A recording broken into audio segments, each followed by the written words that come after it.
All right, hey everyone, and welcome back for another deep dive with us. Today we're going to be tackling some really fascinating space and ocean mysteries. Yeah. I've got a whole stack of visuals here, telescopic moon footage, Google moon imagery, even a shout out in a Czech mystery magazine. So, yeah, strap in. What I think is really interesting about all this, when you lay it all out, is the just the range of anomalies that we're dealing with here. It's like the ultimate cosmic conspiracy theorist starter pack. Oh, yeah, definitely. So first up, we've got these objects that are orbiting the moon. And let me tell you, they make our current satellites look like little tiny satellites. Uh-huh. And then we've got these shapes that are in lunar craters. And get this, they resemble the monoliths that are found on Mars and its moon Phobos.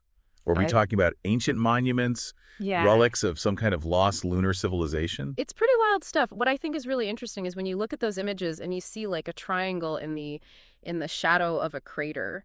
It makes you wonder about what forces could have been at play to create these kinds of shapes on such a desolate landscape. It really does. Yeah. And hold on, because it keeps getting weirder. We've got these glowing orbs that are showing up near lightning storms. Maybe there's a connection there.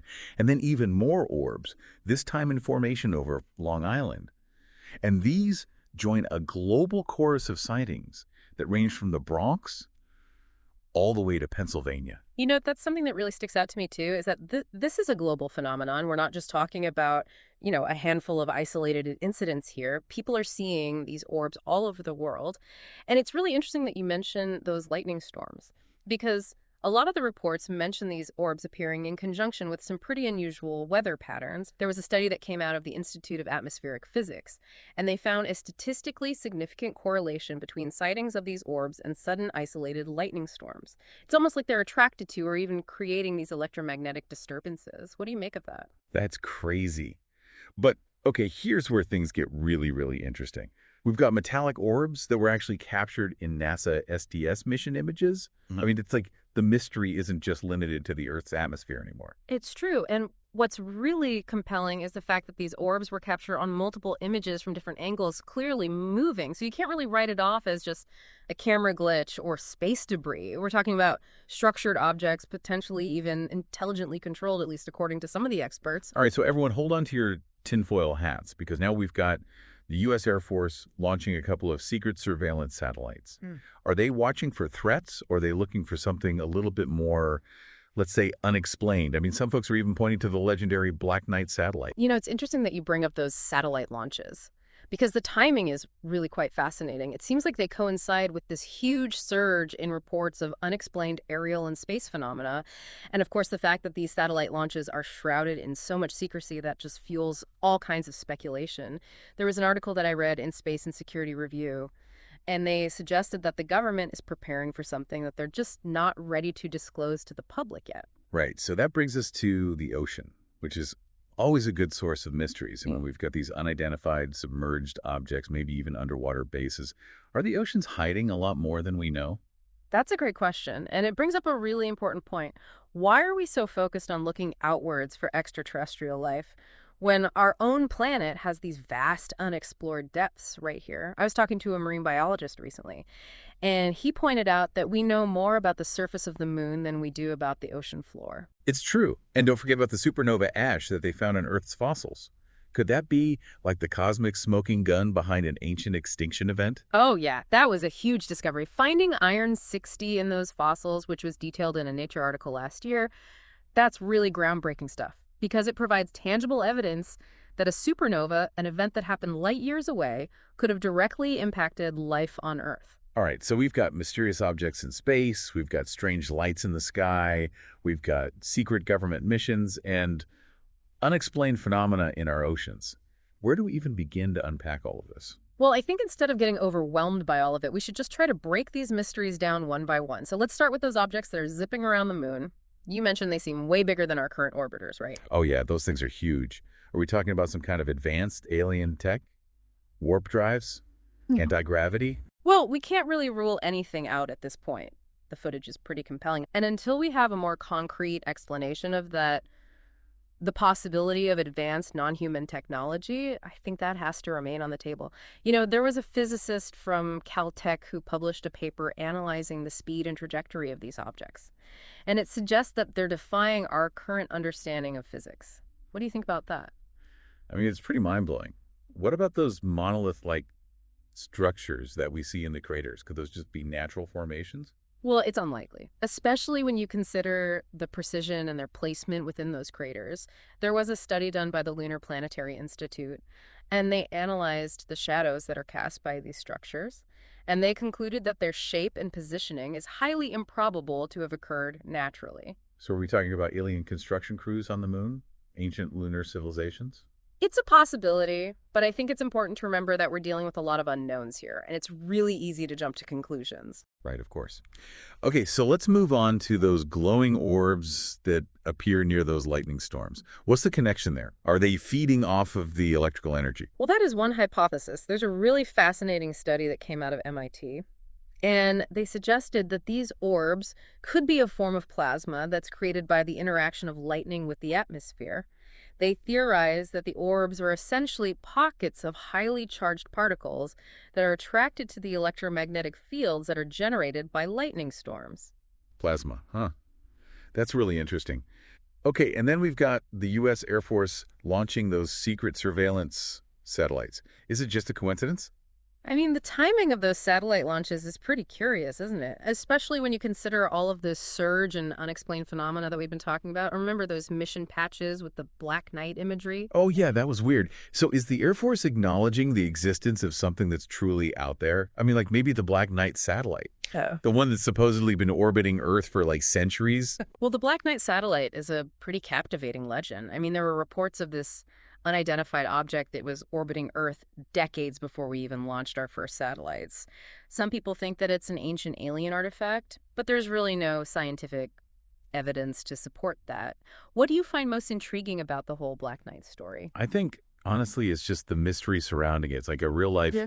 X-Files episode. But okay, for now, let's dive into the ocean. We were talking about those unidentified submerged objects and the possible underwater bases. What's the deal with those? Well, just think about it this way. The oceans cover over 70% of our planet's surface, and we've only explored less than 5% of them. That leaves a lot of room for the unknown down there. What are some of the theories about these underwater structures that you've come across? Well, some people think that they could be evidence of ancient civilizations like Atlantis. Others think that maybe they're natural formations that we've just never encountered before. What do you think? Well, there's some pretty intriguing sonar images of underwater structures that don't really seem to fit with our current understanding of geology. There's a team of researchers from the University of Hawaii, and they published a paper outlining the discovery of this massive pyramid-shaped structure off the coast of Japan. And it's composed of perfectly smooth, interlocking blocks. They haven't been able to figure out its origin or its purpose. A pyramid underwater. Okay, now you're talking. Whoa. What if it's not an ancient city, but like an active extraterrestrial base that's operating right under our noses? I mean, it's certainly a possibility, but it is a highly speculative one. I think we need a lot more evidence before we can jump to those conclusions. It's important to remember that the ocean is full of surprises, and what we might initially perceive as being artificial could very well have a perfectly natural explanation. Right, of course. But what about those USO reports? The ones about objects entering and exiting the ocean at like incredible speeds. Yeah. Those are kind of hard to just dismiss. It's like the oceans are this gateway to another world. Yeah, there have been numerous reports from naval personnel and pilots describing objects that are plunging into the ocean or emerging from it at really high speeds. There was actually a declassified report that came out from the U.S. Navy back in 2019, and it acknowledged the existence of these unexplained aerial phenomena. But they didn't really offer any explanations. So we've got potential alien bases. We've got mysterious objects zipping in and out of the water. What else is lurking down there in the darkness? What about those strange sea creatures that washed up on the shores of England? Those orb-like things. Ah, yes, the sea potatoes. They sparked quite a bit of speculation, didn't they? Well, they turned out to be a known species of sea cucumber, but the sheer number that washed ashore and the fact that they were all dead, that's still kind of a mystery. What did you think when you first saw those pictures? I have to admit, I thought they looked like alien pods or something. It's amazing how much we still don't know about the creatures that inhabit our oceans. Absolutely. The ocean is teeming with life that we're only beginning to understand. Speaking of mysteries, we haven't talked much about the supernova ash that was found in those fossilized creatures. Right, the Iron 60. What are the implications of that discovery? Well, it suggests that a supernova, a massive star explosion, occurred relatively close to Earth millions of years ago. There is a team of astrophysicists from the University of Chicago, and they analyzed the iron-60 deposits. And they estimated that the supernova occurred about 300 light years away. And what's really interesting is that the timing of this supernova coincides with a period of significant extinction on Earth. So are we saying that the supernova might have caused a mass extinction event? It's possible, although more research is definitely needed to confirm a direct link.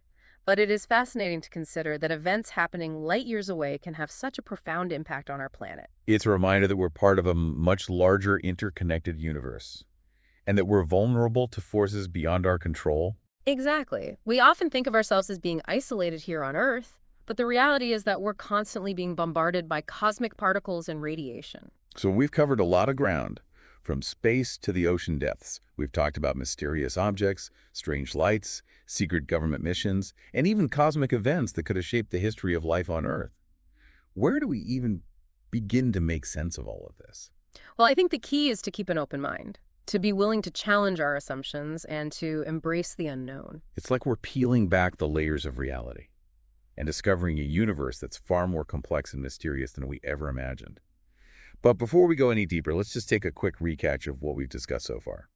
We started with those massive, unidentified objects that are orbiting the moon, potentially defying the laws of physics as we understand them.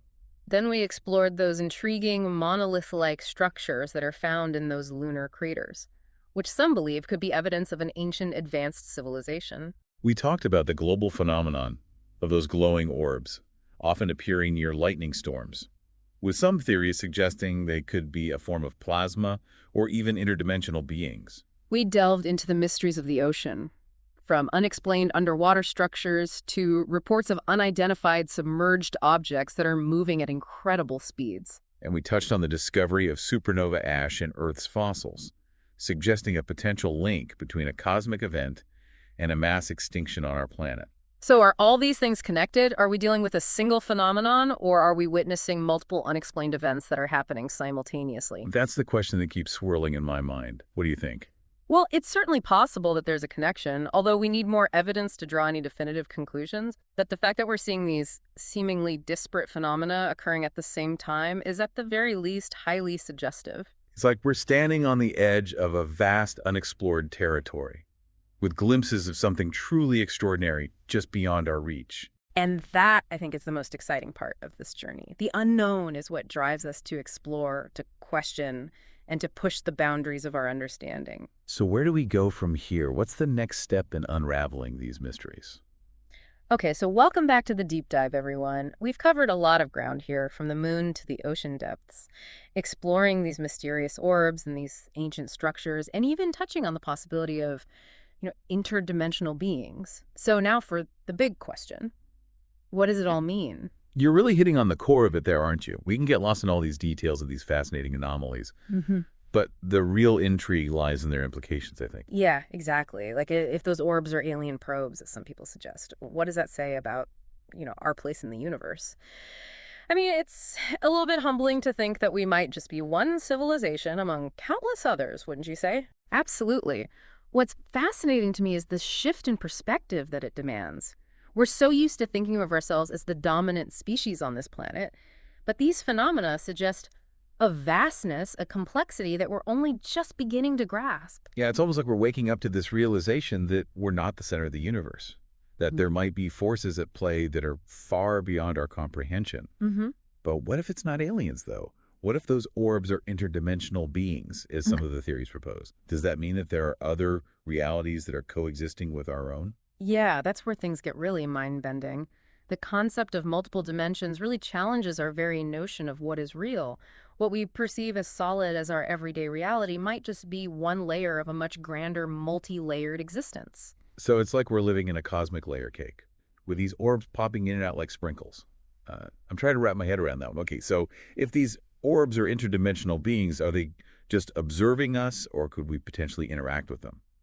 What are the implications of that? Well, for starters, it would mean that our understanding of physics and the nature of reality is incomplete, to say the least. If we could somehow understand and interact with these other dimensions, it could revolutionize everything. from travel and communication to energy production, and maybe even our understanding of consciousness itself. Wow, that's a lot to process. Hmm. Okay, but let's bring it back down to Earth for a minute. We talked about the supernova ash that was found in Earth's fossils that's potentially linked to an extinction event. That's a pretty sobering reminder of the universe's power and our planet's vulnerability. What are your thoughts on that?